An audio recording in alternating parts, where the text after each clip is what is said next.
This is the very final video I'm doing for this ute, the repairable write-off. I noticed that I think this might be the only video series on YouTube from Australia who dabble in the repairable write-offs, who actually finished their car and finished putting up videos. So this is proof that you can do it from start to finish, bought, smashed, fixed, repaired, and now look at that, registered. She's 100% street legal, fully comprehensively insured. She's all good.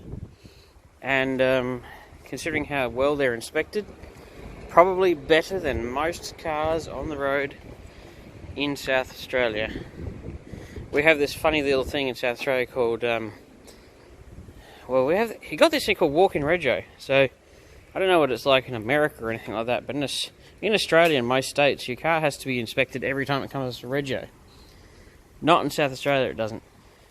You get inspected when it first gets its rego, and then that's it. If it stays, if it keeps its plates and they never come off, every time it runs out of rego, you can just re-register it online. It doesn't need to be inspected. So you end up with cars on the road that are registered, but generally tend to be not exactly mechanically brilliant. Really hope this isn't windy as hell. But yeah, this has been poked and prodded to the 10th degree. You would not know. So this car is, you go right off being, ooh, it's been smashed, yeah, but this is a fine example going, yes, it's been smashed, and yes, it's right off record on its PPSR check, which is, I don't know, something about its history. It will forever have a write-off written on it. That doesn't come off the car's history. But you go, oh, it's been smashed, I don't want it. That doesn't mean shit. If it's been repaired properly, it's probably better than a standard car that hasn't been crashed. And this is a fine example going. So all that was really damaged on this car was the reinforcement that goes behind the front bar.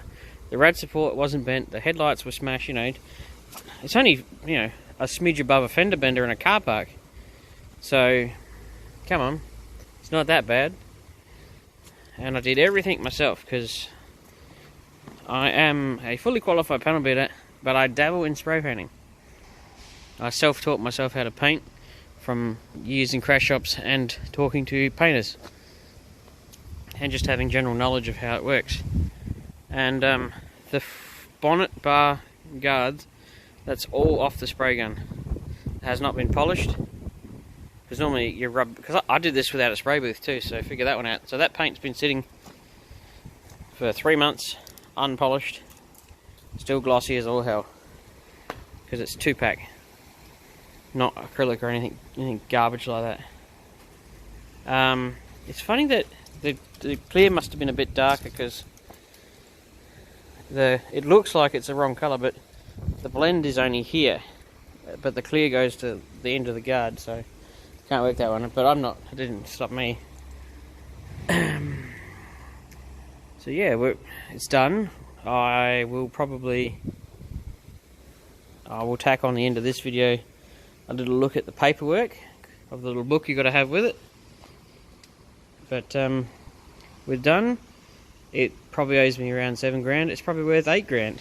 So it's only marginally below its, a non, if you wanted to go buy one just right now, that's about what they cost in this condition.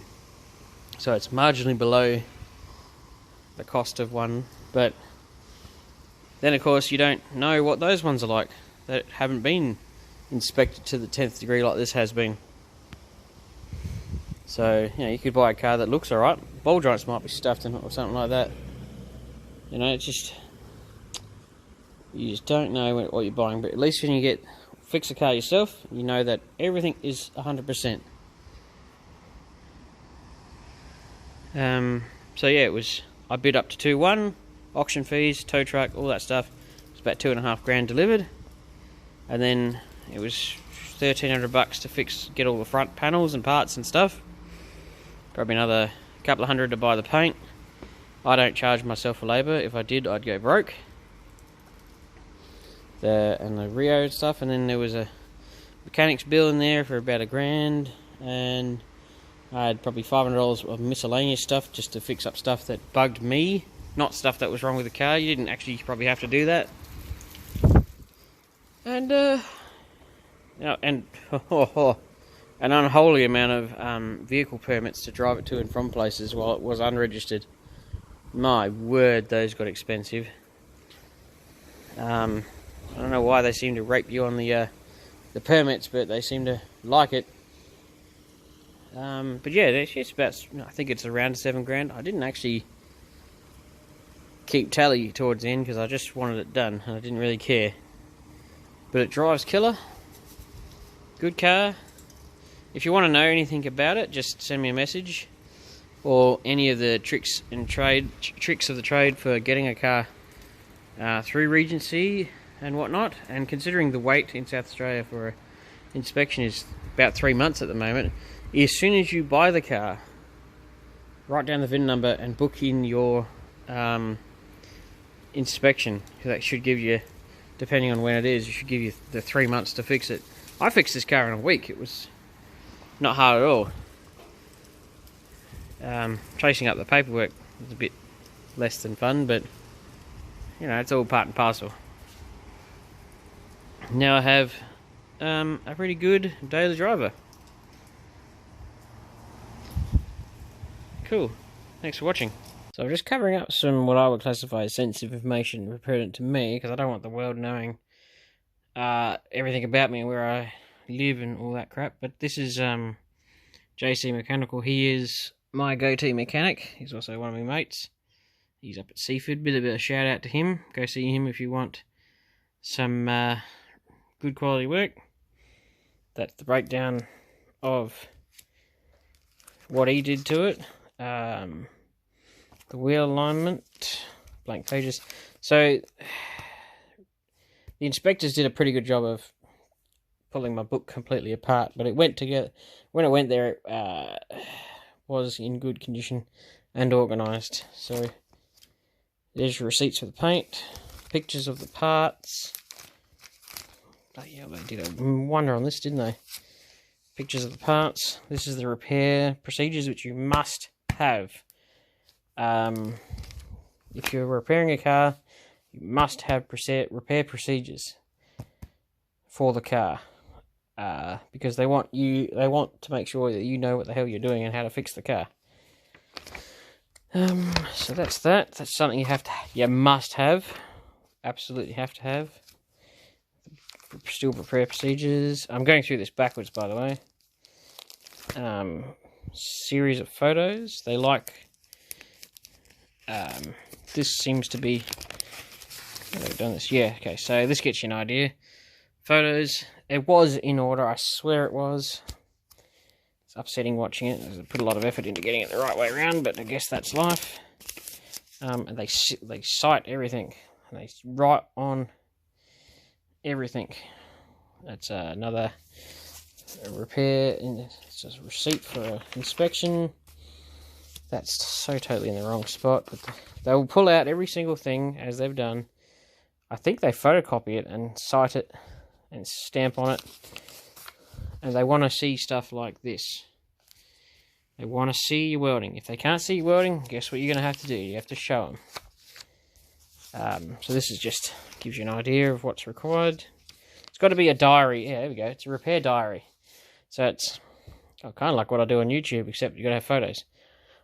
Which is step by step, in logical order of the repair.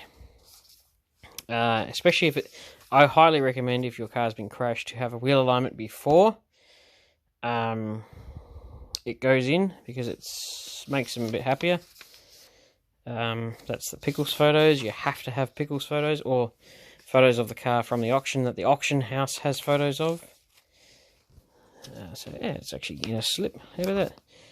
Another booking receipt, the bidding number and catalogue, and a trade certificate for me.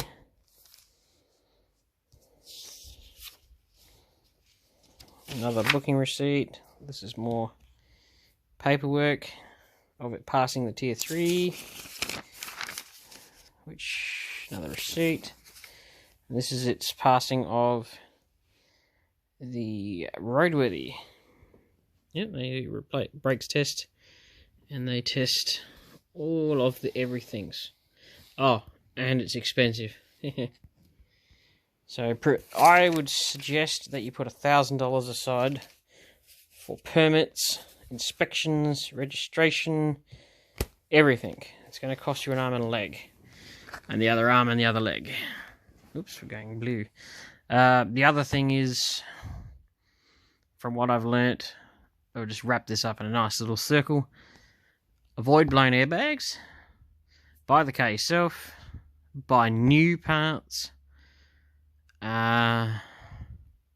Make sure you do your research. And go to a couple of auctions before you buy. Just so you know how everything works. And don't get caught up on one car and you have to have it because you'll overpay for it. But that wraps up the end of the Repairable write-off. I hope that was a helpful journey. If it wasn't, too bad. Thank you.